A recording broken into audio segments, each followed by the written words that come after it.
Hello everyone! We are the 18th group. I'm Angelique Faith C. Molina and I'm the first reporter of our group.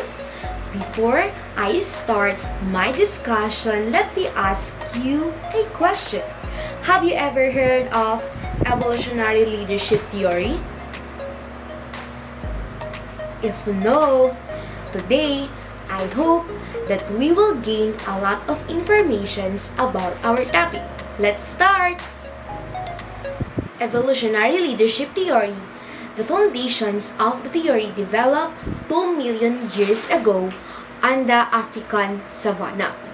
Humans have strong tendency to follow people with charisma because it is seen as a proxy for competence, in spite of the fact that often it is not.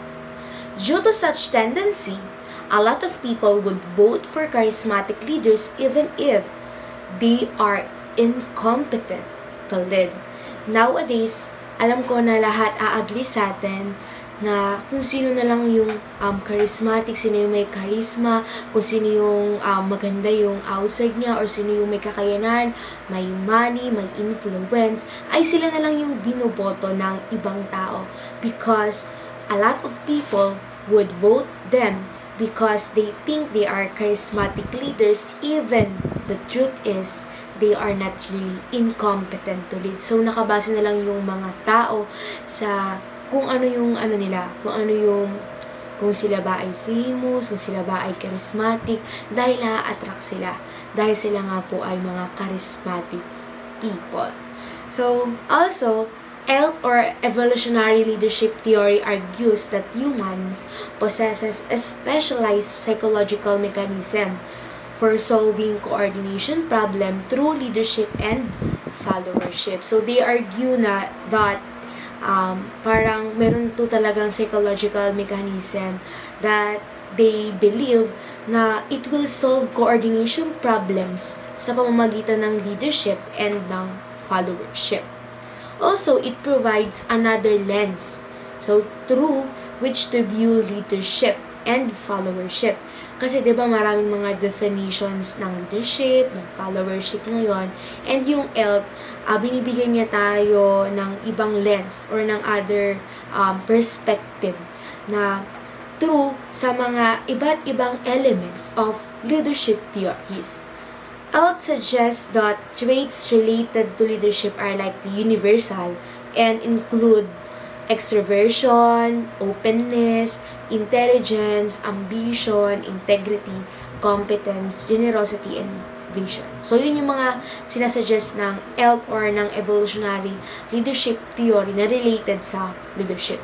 Also, ELT emphasizes followers as a vital component. When we say vital, it is really important. So, they emphasizes that followers is vital component of leadership because leaders need to learn how to shift their pattern of leadership as they interact with followers.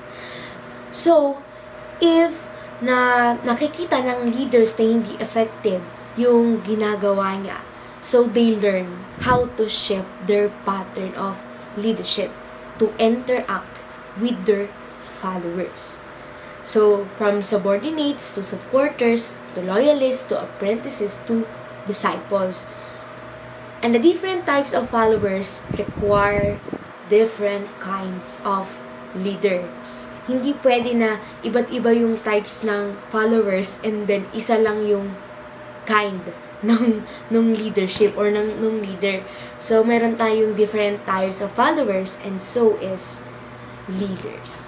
So, for example, yung leaders need to be a source of inspiration for disciples. So, kapag yung mga followers niya parang wala ng motivation, syempre magiging leaders sila na magpro-provide ng inspiration kung ano yung need. So, isi-shift nila yung pattern ng leadership nila. And second example, teacher for apprentices, a defender for loyalists, a figurehead for supporters, and a provider for subordinates. And next, ELT, the theory provides an intriguing perspective that highlights followership. Hina-highlight nila talaga yung followership na ito yung concept that had much less attention than leadership. So let's go on to a few definitions. First, let us define leader. Leader is someone who is able to exert social influence on others to achieve a mutual goal. So, if you think you're a leader, then dapat you're able to exert social influence. Dapat nakakapag-influence ka sa mga tao na to achieve a mutual goal. Kung ano ba yung gusto nyo na ma-achieve. Also, leaders get others to cooperate in the pursuit of a common objective. So, as a leader, if you're a leader, kapag leader ka, dapat, nakukuha mo. Parang you're able na to push them, to encourage them, to cooperate. Kung sa ano yung pinupursue nyo na objective. So, sa specific organizations or other places or organizations. Next, follower. Follower is one who coordinates his or her actions with another or who relinquishes individual autonomy for someone or something. So, yung follower, syempre, meron kang kakayahan na makipag-coordinate through sa kaya mong gawin sa mga actions mo, sa mga skills mo, kung ano yung pwede mong mai-contribute or kung ano yung pwede mong, mai-contribute, kung ano yung kaya mong maibigay sa specific organization para meron kang magkaroon ng coordination with the leader. Next, dark triad. Dark triad is a set of personality traits. Ito yung narcissism or self-centeredness, Machiavellianism, cunningness or manipulative, sly, like that, and psychopathy. Ito yung deficiency in emotional responses, undesirable traits that are nonetheless often found at the top of the power pyramid. So, that's our few definitions about our topic. Next, natural leaders are those who pilot their organizations in a way that is consistent with the biases of ancestral psychology. Such leaders cultivate social informal relations with followers. So they have proven expertise, they recognize that expertise is widely distributed, they avoid the tide of leadership, and they avoid the impulse to dominate and instead turn to persuasion. Good day everyone, I am Melody de Guzman and I will discuss the assumptions and evolutionary leadership theory. ELT assumes that leadership and followership are innate responses to the challenges of survival and reproduction. For example, in a classroom, a student takes on the role of a group leader during a group project. They make decisions, assign tasks, and guide their peers, similar to how early human groups needed leaders for hunting and gathering. So, this theory proposes that such leadership traits and dynamics develop over time as a survival strategy. Next, cooperation and coordinated action were vital for group survival. For example, in a school, students work together to achieve a common goal, such as organizing a school event. Siyempre, without effective cooperation and coordination, the event may not succeed, illustrating how leaderless groups may struggle to thrive. Next, leadership and followership are psychological adaptations embedded in our brain. For example, in the context of government, people naturally look to leaders for guidance during crisis or challenging situations. So during a national crisis like a natural disaster or a pandemic, citizens rely on government leaders for guidance and decision making, demonstrating the instinctive nature of seeking leadership during challenging times. We are programmed to live in groups, to be led, and to be obedient most of the time. In a classroom, this can be seen when students naturally form study groups where one student takes on the role of a leader to organize study sessions, and others follow willingly. Next, we yearn for a sense of belongingness. We want to be seen as team players and an integral part of the group. In a classroom, this is observed when students actively participate in team projects, striving to be recognized as contributors to the group's success. Next, we are programmed to follow as well as lead because both were necessary for survival and the need to solve such problems. In a classroom, this is exemplified when a teacher encourages students to take turns as discussion leaders, fostering leadership skills among all students. Next, behavior that resulted in positive outcomes over time, such as successful leadership and cooperation, have become ingrained in our species. For instance, the ability to work as a team and follow a capable leader is a trait that has endured in human societies. ELT suggests that specific traits related to initiative and intelligence are often inherited and contribute to people attaining positions of power. For example, individuals born with a natural ability to take initiative and make intelligent decisions tend to excel in leadership roles. Also, the theory recognizes that leadership can be influenced by situational factors.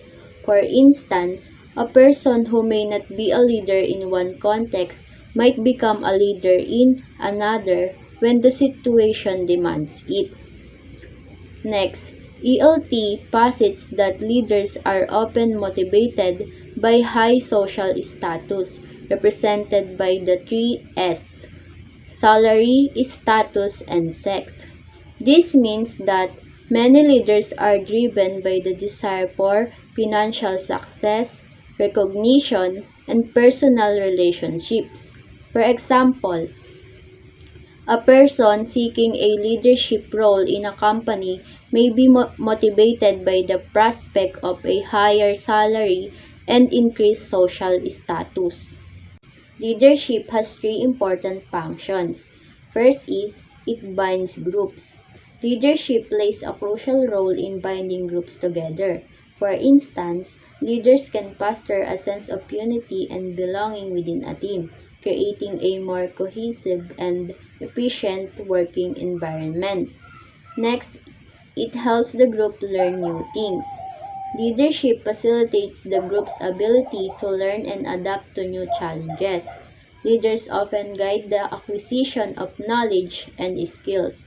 An example is a mentor who teaches their team members new techniques or strategies to improve their performance.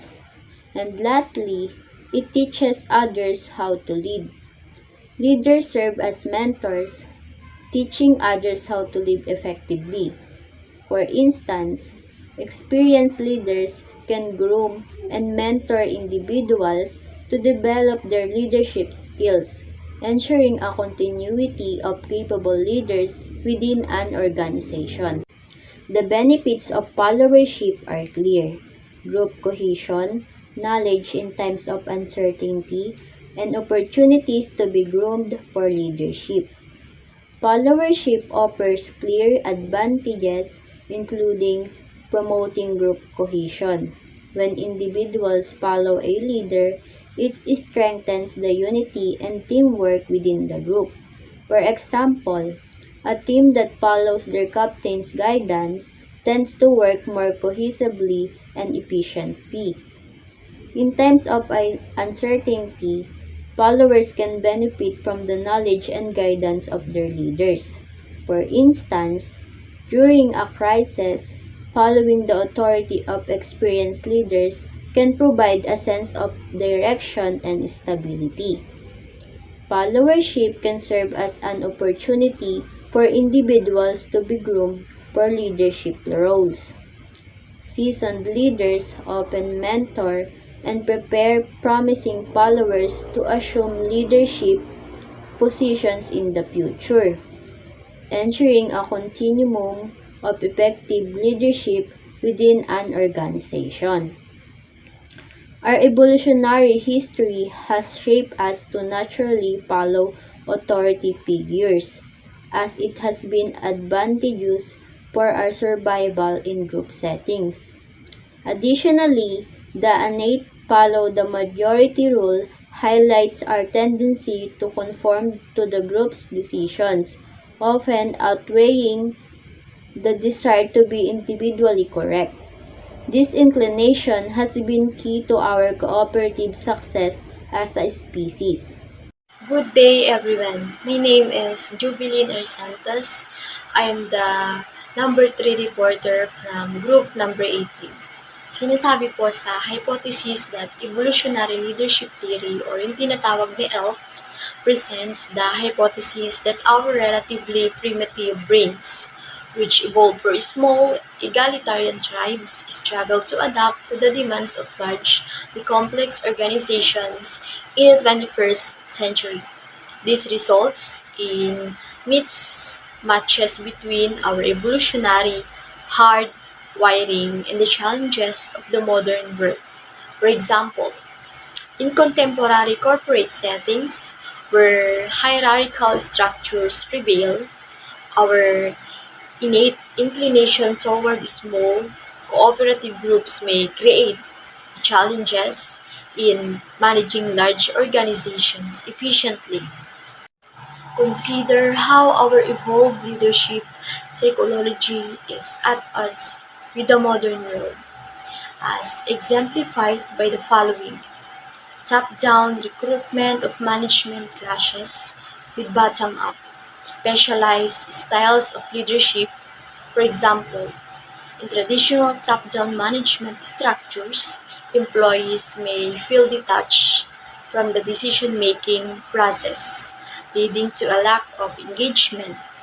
In contrast, modern organizations often benefit from decentralized, bottom-up leadership styles where employees are actively involved in decision-making, forcing multiple responsibilities on individuals who have excelled in one area overwhelms many as they attempt to lead in diverse situations.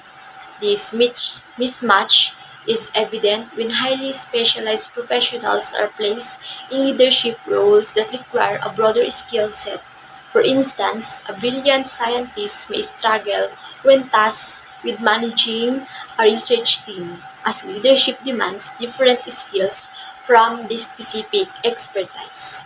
Trusting and selecting people who look like us and avoiding those who do not is unsuitable to contemporary leadership demands. So this bias can hinder diversity and innovation in modern organizations.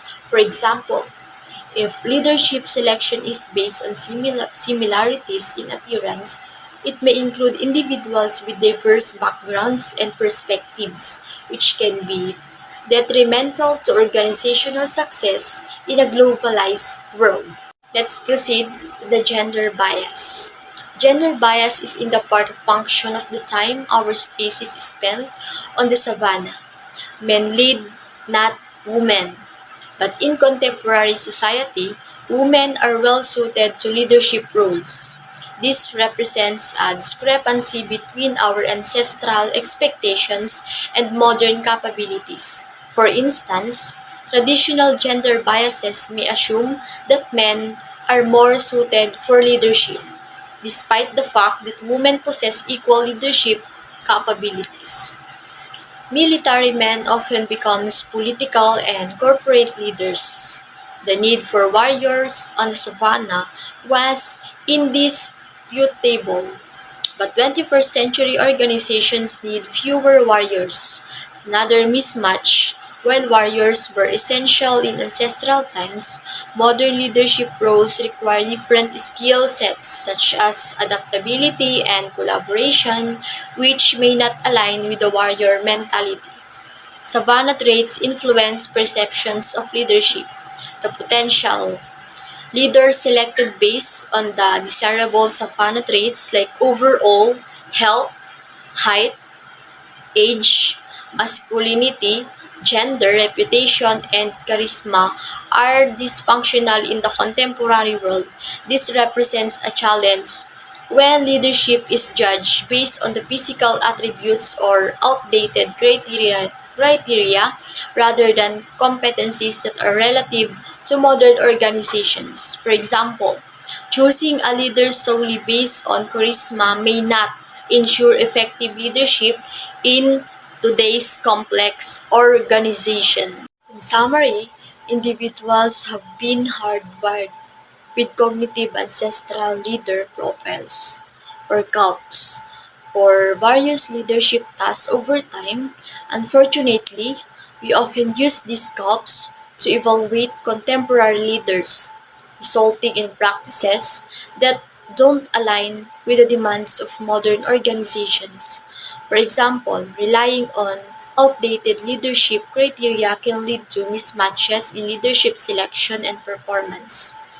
Evolutionary leadership theory predicts that individuals are more likely to follow leaders under specific conditions. Number one, when group unity is under threat. Two, when subordinates lack clarity in their actions or thoughts. And three, when subordinates aspire to leadership.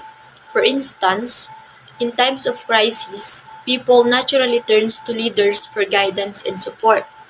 The theory suggests that followers prefer being led rather than dominated, although it is often easier for most leaders to dominate rather than persuade. This implies that effective leaders should focus on persuasion and collaboration to achieve better outcomes in modern organizations.